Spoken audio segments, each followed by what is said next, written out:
This is Jeff Lanier, and my final speech will be on the use of cell phones while driving throughout the country.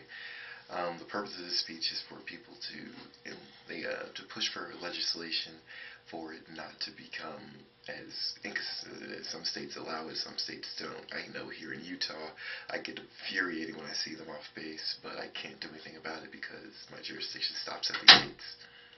The use of cell phones while driving in hand is probably the most dangerous thing you can do while driving, second to drinking and any other distractions that you can think of. It's claimed a lot of lives in the past couple of years. In the state of Arizona, it's actually responsible for 18% of all fatal accidents involving vehicles, according to the National Highway Traffic Association. Texting, which I have no tolerance for either, texting or any type of distraction, is also dangerous. An 18-year-old driver in California killed a mother and her 2-year-old child, and completely avoidable if she had all of her attention focused on the road.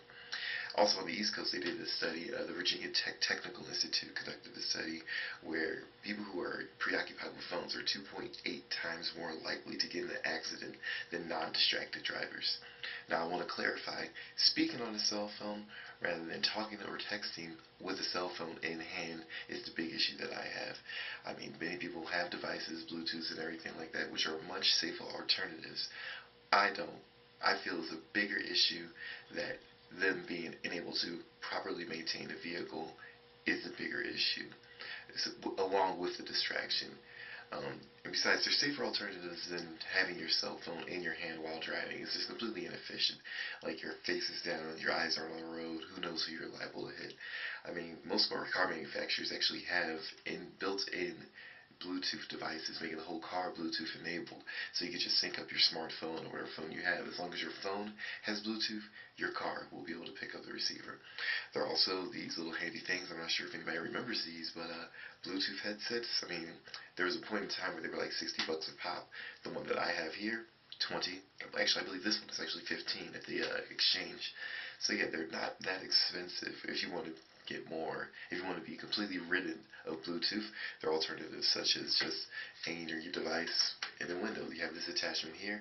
You can fix this to your window or to your dash.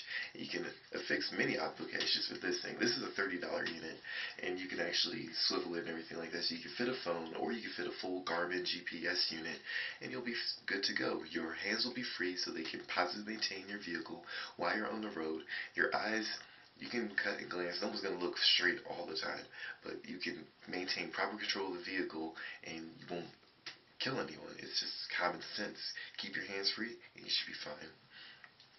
In conclusion, I just want to say that AFI 31-204 dictates military cannot operate a motor vehicle while having a cell phone. It's safety regulation. The biggest issue I have is that off-base police officers can't enforce that. I mean, there's certain texting and everything like that, but that's up for interpretation. I know personally there have been many people I've pulled over with their hands at their face, but they were sunglasses, and I've seen people's hands in their laps, but it's a checkbook, and it's really hard to distinguish. However, if we blanket it and just texting or driving, or even the suspicion of, we need to hammer it down so we don't have statistics like in Arizona or in situations like in California or in Virginia Tech. Again, this is Jeff Lanier, and I hope you all have a wonderful day.